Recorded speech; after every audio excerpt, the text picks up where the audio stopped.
The sun was setting on a crisp autumn evening in downtown Portland when Detective James Morrison spotted a black BMW making a smooth turn onto Oak Street. He'd been having a frustrating week with no major breaks in his cases, and something about the car caught his attention. Maybe it was the way the driver seemed too careful, too perfect in his driving. The kind of behavior Morrison had learned to find suspicious during his 15 years on the force. Morrison flipped on his lights, watching as the BMW smoothly pulled over to the curb, signaling properly. The driver's textbook response only made Morrison more suspicious. As he approached the car, he noticed the vehicle was immaculately maintained, not a scratch or smudge on its sleek surface. Through the tinted windows, he could make out a man in what appeared to be expensive workout clothes. "License and registration," Morrison demanded, shining his flashlight through the driver's window, intentionally aiming it a bit too close to the driver's face. The beam illuminated a man in his mid-30s, well-groomed, with an athletic build, and the kind of confident composure that Morrison typically associated with people who thought they were above the law. "Of course, officer," the driver replied calmly, reaching slowly for his wallet. "May I ask why I'm being pulled over?" His voice was steady, educated, the kind that spoke of private schools and privilege. Morrison noticed a hospital ID badge clipped to the gym bag on the passenger seat, but he chose to ignore it. "Your right brake light was flickering," Morrison lied, knowing full well both lights were working perfectly. He took the offered license, reading the name, Michael Sullivan. Something about the name tickled the back of his mind, but he couldn't place it. Michael raised an eyebrow, but kept his voice level. "Officer, I had my car serviced just yesterday. All lights were checked and functioning properly." He pulled out his phone. "I have the service receipt if you'd like to see it." Morrison felt a flash of annoyance at the man's composed response. Most people got nervous around cops, but this guy was acting like they were having a casual conversation over coffee. "Step out of the vehicle, Mr. Sullivan," he ordered, his hand resting casually on his belt. "With all due respect, officer, I don't believe that's necessary," Michael replied, still maddeningly calm. "I've provided my documentation, and I'm not legally required to exit my vehicle without probable cause." The response made Morrison's face flush with anger. In his experience, only two types of people knew their rights this well: lawyers and criminals. Either way, he didn't like it. He noticed a gym bag in the back seat, and suddenly, he saw his opportunity to turn this routine stop into something more interesting.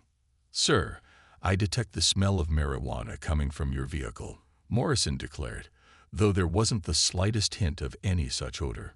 He watched for the flash of fear that usually followed such a statement, but Sullivan's expression didn't change. Instead, Michael Sullivan reached for his phone again, this time turning on his camera's video recording. "Officer Morrison," he said, reading the name from the detective's badge. "I want to be clear that I do not consent to any searches of my vehicle. There is no marijuana or any other contraband in this car. I'm coming from physical therapy at Portland General, and I'm happy to provide documentation of my appointment." The growing crowd of onlookers on the sidewalk, some with their phones out recording, only fueled Morrison's determination. He wasn't about to let this smug rich guy make him look foolish. Little did he know, he was about to spark a chain of events that would shake the entire police department to its core. Detective Morrison's evening was about to go from bad to worse, though he didn't know it yet. His frustration grew as he stared at Michael Sullivan's calm face, illuminated by the red and blue flashing lights of the patrol car. The small crowd of onlookers had grown larger, their phones recording every moment of the encounter.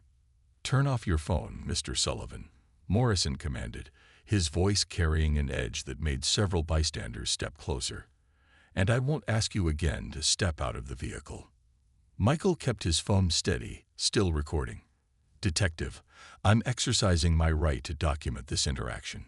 If you have probable cause beyond a supposedly flickering brake light, I'd like you to state it clearly for the record." Morrison's hand tightened on his belt. In 15 years of police work, he'd never met someone who pushed his buttons quite like this man. He grabbed his radio, calling for backup. Dispatch, I need another unit at Oak and 7th. Got a possible 10 to 55 with an uncooperative subject. The gym bag in the backseat caught Morrison's attention again. It was a high-end brand, the kind drug dealers often use to transport their merchandise. The physical therapy story seemed convenient, too convenient. He'd heard every excuse in the book, and his instincts told him there was more to this situation than met the eye. "Listen here," Morrison said, leaning closer to the window. "I can do this the easy way or the hard way. Your choice. But that car is getting searched one way or another." Michael's composed demeanor never wavered, but something flashed in his eyes. Not fear, but something else. "Detective Morrison, let me be very clear. You have no probable cause for a search. The Supreme Court case Rodriguez v. United States specifically prohibits extending a traffic stop without reasonable suspicion. You haven't even written me a ticket for the alleged brake light violation." The mention of specific case law made Morrison's blood boil. 2 patrol cars pulled up behind him, their lights adding to the growing spectacle. Officers Johnson and Rodriguez stepped out, approaching cautiously. "This wise guy," Morrison gestured toward Michael, "is refusing to exit his vehicle. Claims he's coming from physical therapy, but I smell marijuana, and there's a suspicious bag in the back." Officer Rodriguez leaned in slightly, then gave Morrison a puzzled look. There was clearly no smell of marijuana or anything else suspicious. But before she could say anything, Morrison had already moved to the driver's door, yanking it open. "Out. Now," Morrison ordered, reaching for Michael's arm. Michael raised both hands where everyone could see them. "I'm complying under protest," he announced clearly, both for his phone recording and the growing number of witness videos. "I want everyone to observe that I'm offering no resistance while stating this is an illegal detention and search." The crowd murmured as Michael stepped out, still maintaining his dignity. Morrison roughly patted him down while Officer Rodriguez watched uncomfortably. Nothing was found on Michael's person, but Morrison wasn't done yet. "Check the bag," he ordered Rodriguez, pointing to the gym bag. Rodriguez hesitated. "Sir, are you sure about this? The subject has been cooperative, and I don't detect any." "Check the bag." Morrison's words came through clenched teeth. As Rodriguez reluctantly reached for the gym bag, a sleek black SUV pulled up to the scene. The crowd parted as a woman in a crisp suit stepped out, her face unreadable as she surveyed the scene. Several officers straightened instinctively, though Morrison was too focused on his impending search to notice the new arrival. The gym bag's contents were exactly what Michael had claimed: workout clothes, a water bottle, and physical therapy equipment. But Morrison was too far gone to back down now. He pulled out his handcuffs, the metal catching the light of dozens of phone cameras. The woman from the SUV stepped forward, her badge glinting. Nobody noticed how the color drained from Officer Rodriguez's face as she recognized her. The next few moments would change everything, and Detective Morrison's world was about to turn upside down. The sound of handcuffs clicking shut echoed through the evening air as Detective Morrison secured them around Michael Sullivan's wrists. The crowd's murmurs grew louder, and more phones rose to record the scene. Michael didn't resist, but his eyes remained fixed on the woman in the suit who had just arrived, though Morrison still hadn't noticed her presence. "You're under arrest for resisting arrest and interfering with police business," Morrison announced, his voice carrying a note of triumph. He'd already forgotten that Michael hadn't actually resisted anything. "Interesting," Michael replied calmly, loud enough for nearby phones to pick up his voice. "You're arresting me for resisting an arrest that had no probable cause to begin with. Please note the time is 7:42 p.m., and I'm being arrested without Miranda rights being read." Morrison's face reddened. This guy just wouldn't shut up with his legal knowledge. He grabbed Michael's arm roughly, starting to march him toward the patrol car. "You have the right to remain silent." Detective Morrison. The sharp, authoritative female voice cut through the tension like a knife. Morrison turned, finally noticing the woman in the suit. She stood with perfect posture, her badge now clearly visible on her belt. "A word, please." But Morrison was too far gone in his power trip to recognize the danger signs. "Ma'am, I'm in the middle of an arrest. Whatever it is can wait." Officer Rodriguez stepped forward nervously. "Sir, that's—" But Morrison cut her off with a sharp gesture. "I found probable cause for search and arrest," Morrison continued, puffing up his chest. "This suspect was uncooperative and—" "Detective." The woman's voice could have frozen fire. "Release him immediately." Morrison's face twisted with anger.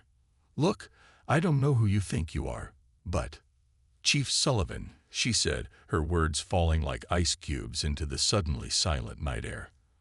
"I'm Chief Sarah Sullivan, and you're currently attempting to falsely arrest my brother while violating at least 6 departmental procedures I can see at first glance." The color drained from Morrison's face so fast it was almost comical. Officer Rodriguez and Johnson seemed to shrink into their uniforms, while the crowd let out a collective "ooh" that would have been funny in any other situation. "Your brother?" Morrison's voice had climbed an octave. "Yes, Detective. The same brother who serves as a physical therapist at Portland General, whose ID badge is clearly visible in his gym bag, and who just left his evening shift 10 minutes ago." Chief Sullivan's voice remained professional, but her eyes blazed. "The same brother who, I notice, you're manhandling despite his full cooperation." Morrison's hands trembled as he fumbled with the handcuff keys. The crowd had grown even larger, their phones capturing every delicious moment of karma unfolding before them. I didn't know," Morrison stammered, finally freeing Michael's wrists. "Clearly," Chief Sullivan replied.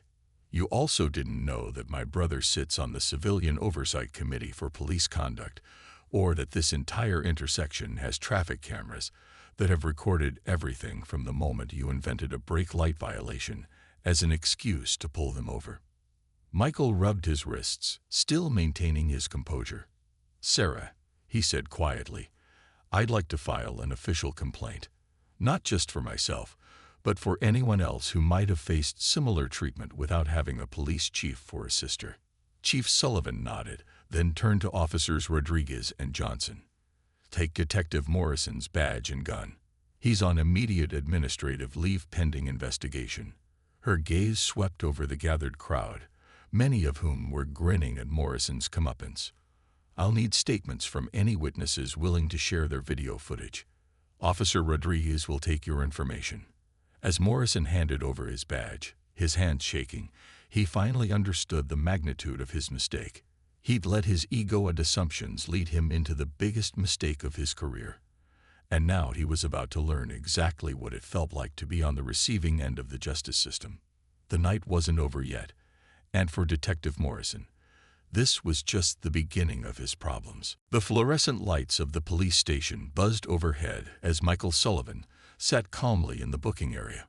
Even though his handcuffs had been removed, protocol demanded he go through the proper booking process. The desk sergeant, Pete Martinez, kept glancing nervously between his computer screen and Michael, his fingers hovering uncertainly over the keyboard. "Sir, this is irregular," Martinez stammered, looking around as if hoping someone would tell him what to do. The booking area had suddenly become unusually crowded with officers who had paperwork to file. "Please continue with standard procedure, Sergeant Martinez," Michael said kindly, noting the name on the officer's badge. "I'm just another citizen being processed." But everyone knew this was far from a normal booking. Word had spread through the station like wildfire. Officers whispered in corners, sharing details that grew more dramatic with each retelling. "Did you hear? Morrison arrested the chief's brother. I heard he roughed him up in front of 20 witnesses. Someone said there's already footage on social media." The night shift lieutenant, Janet Cooper, burst out of her office, her face pale.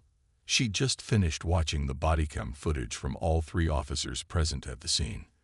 Morrison's camera showed everything. The fake brake light excuse, the non-existent marijuana smell, the illegal search. Even worse, Morrison had forgotten to turn off his camera during the drive to the station, capturing his angry muttering about entitled rich boys who think they know the law.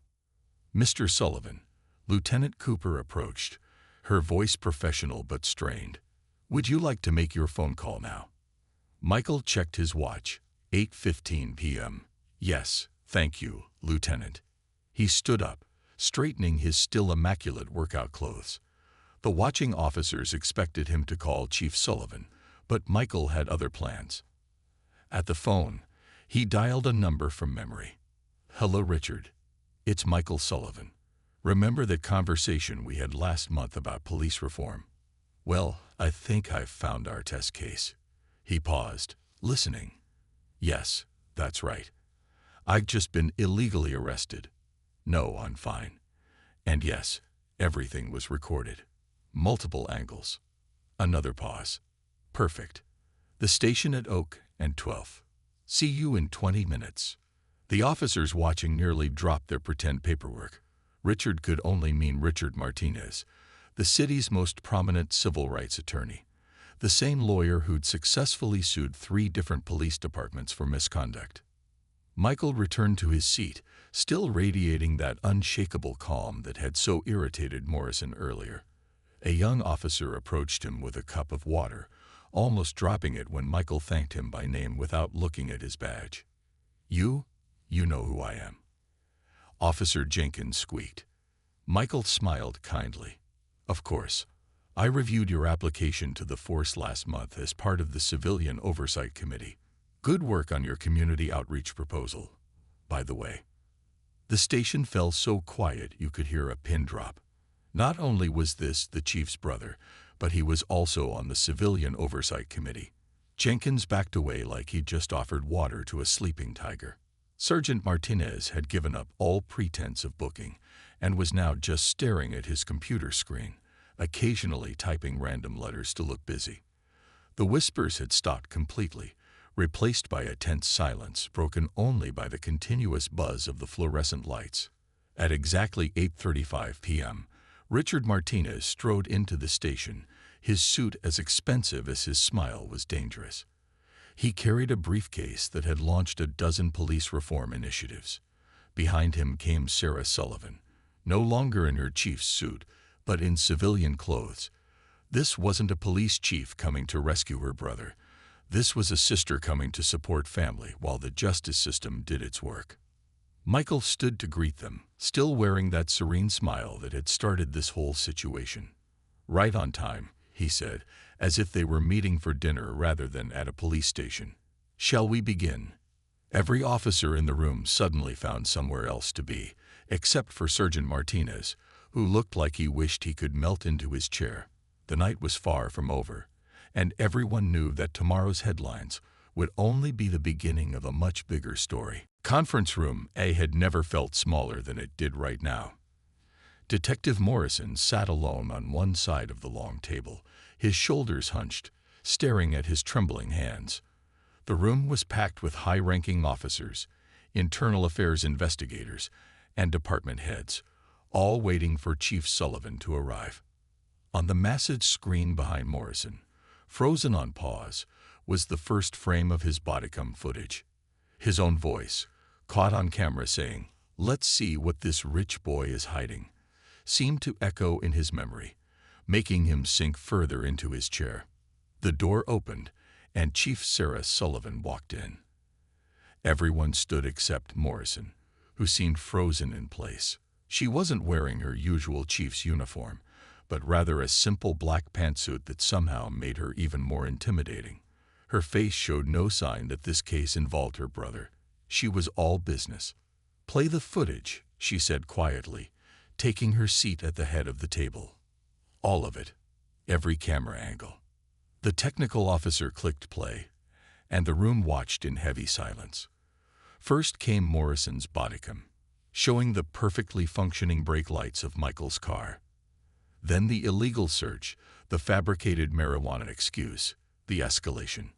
The footage from Officers Rodriguez and Johnson's cameras provided different angles, making everything even clearer. "Stop," Chief Sullivan commanded when they reached the moment of her arrival. The footage froze on Morrison's face as he was about to discover who Michael really was. "Detective Morrison, would you care to explain what we just watched?" Morrison cleared his throat. "Chief, I had reasonable suspicion that—" "The truth, Detective," she cut him off, her voice sharp enough to slice steel. "We all watched the footage. The brake lights were working. There was no marijuana smell. Officer Rodriguez confirmed this in her statement. I thought—" Morrison's voice cracked. "His car was too nice. He was too calm. I thought—" "You thought," Chief Sullivan repeated, standing up slowly. "You thought you'd abuse your authority because someone knew their rights and didn't show fear. Is that standard procedure now, Detective?" The room remained deathly silent as she walked to the screen, pointing at various frozen frames. "Here, you lied about probable cause. Here, you violated search protocols. Here, you escalated a peaceful situation. Here, you arrested someone for resisting arrest when they weren't resisting anything." She turned to face the room. "Would you like to know what happened after these events, Detective Morrison? My brother spent the last 2 hours filing a detailed complaint. Not against you specifically, but against the system that made you think this behavior was acceptable." Morrison's head snapped up. "He's not pressing charges." "No," Chief Sullivan replied. "He believes, and I agree, that this incident represents a larger problem.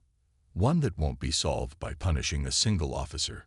She paused, letting her words sink in. "However, that doesn't mean there won't be consequences." She pressed a button, and a new document appeared on screen. Morrison's service record. 13 complaints of excessive force in your previous precinct. 8 questionable searches. 5 allegations of racial profiling.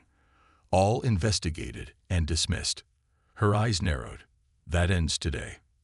The Internal Affairs captain stepped forward, placing a thick folder in front of Morrison.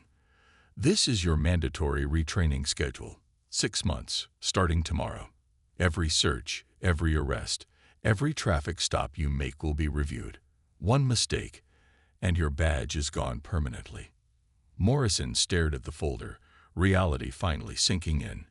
He'd thought the worst was over when Michael didn't press charges, but this was actually worse. "One more thing," Chief Sullivan added, her voice softening slightly. "Tomorrow morning, you'll be attending a community oversight meeting. The committee wants to hear your perspective on why you thought your actions were justified. My brother will be there, not as a victim, but as a committee member interested in reform." As Morrison left the room, shoulders slumped in defeat, the remaining officers heard Chief Sullivan's final words. "Let this be a lesson to everyone. The badge is a symbol of public trust, not personal power. Dismiss everyone except Captain Rodriguez. We need to discuss department-wide changes." The room emptied quickly, leaving Chief Sullivan staring at the frozen footage, her expression unreadable.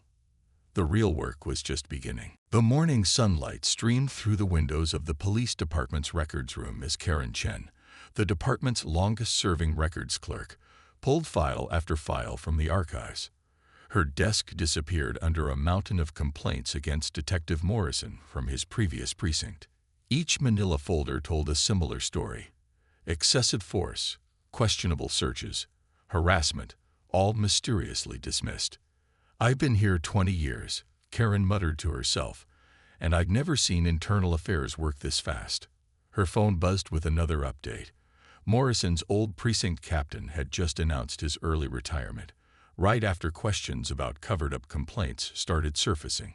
Down the hall, Morrison sat through his first retraining session. Gaunt was the cocky detective who thought he owned the streets. In his place sat a man who jumped at every sound, who couldn't meet anyone's eyes. The instructor, a former civil rights attorney, played Morrison's own body cam footage as an example of what not to do. Can we skip this part?" Morrison asked weakly as the video showed him inventing probable cause. "No, Detective, we cannot," the instructor replied firmly. "Your actions will serve as a teaching moment for every officer in this department. Now let's discuss why claiming to smell marijuana without cause is not only unethical but illegal. Meanwhile, in the chief's office, Sarah Sullivan was reviewing the changes already spreading through the department. 3 other officers had voluntarily come forward about similar incidents, hoping to get ahead of the inevitable investigation. The local news had gotten hold of the story, and social media was buzzing with witnesses posting their videos. A knock on her door interrupted her thoughts. It was Officer Rodriguez, carrying a thick folder. "Chief, you need to see this," she said, placing the folder on the desk. "We've found a pattern." Morrison wasn't working alone in his old precinct. There was an entire group of officers using these same tactics. Sarah opened the folder, her expression hardening as she read. "Get me the mayor's office," she ordered. This just became a city-wide investigation. Across town, at the Civilian Oversight Committee's office, Michael Sullivan sat in a meeting with community leaders. His incident had opened a floodgate. People were coming forward with similar stories, finally feeling like someone would listen. "Your experience," an elderly community activist said, tears in her eyes, "is giving others the courage to speak up. But what makes your case different is that you had the power to fight back.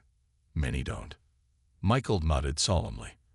"That's exactly why we need systemic change, not just individual punishment."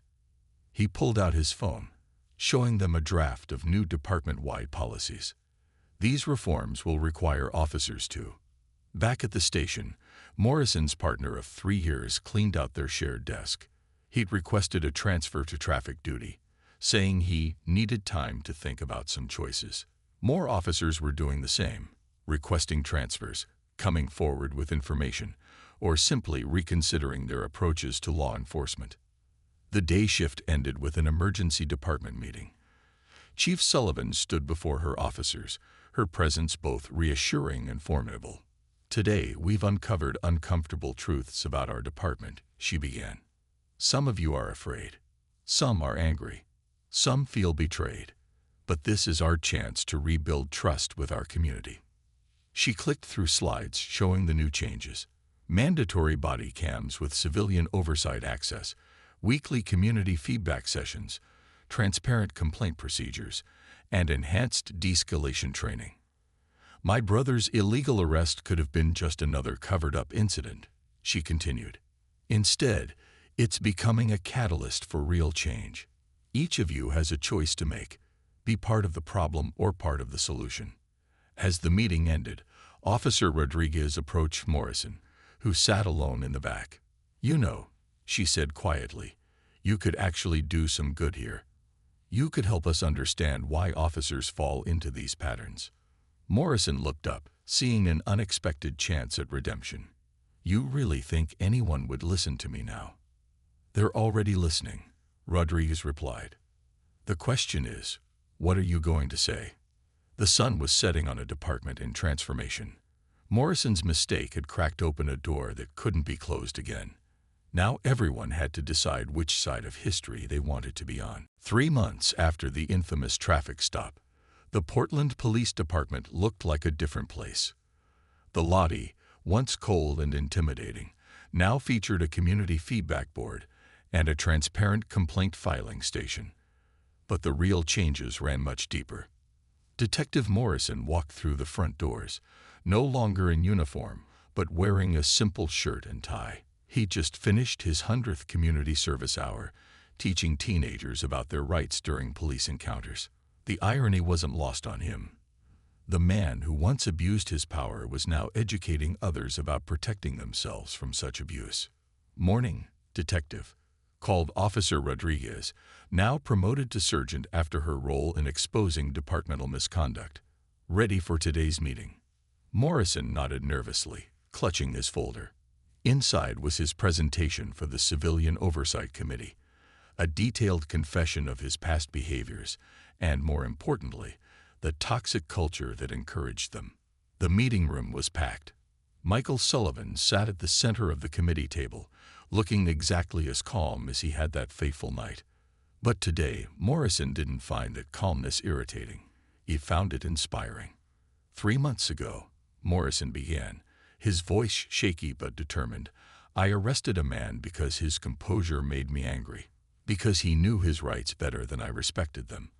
I thought I was teaching him a lesson, but I was the one who needed teaching." The room stayed silent as Morrison shared everything. The unofficial quotas at his old precinct, the pressure to be productive, the way they taught rookie officers to invent probable cause. With each revelation, he felt a weight lifting from his shoulders. In the back of the room, Chief Sarah Sullivan watched with satisfaction. The department's transformation had exceeded her expectations. Complaint rates had dropped by 60%. Community trust was slowly rebuilding. Other precincts were adopting their new training programs. Michael raised his hand with a question. "Detective Morrison, what would you say to officers who think these new policies make their jobs harder?" Morrison didn't hesitate. "I'd tell them what I learned the hard way. Our job isn't to be tough, it's to be just.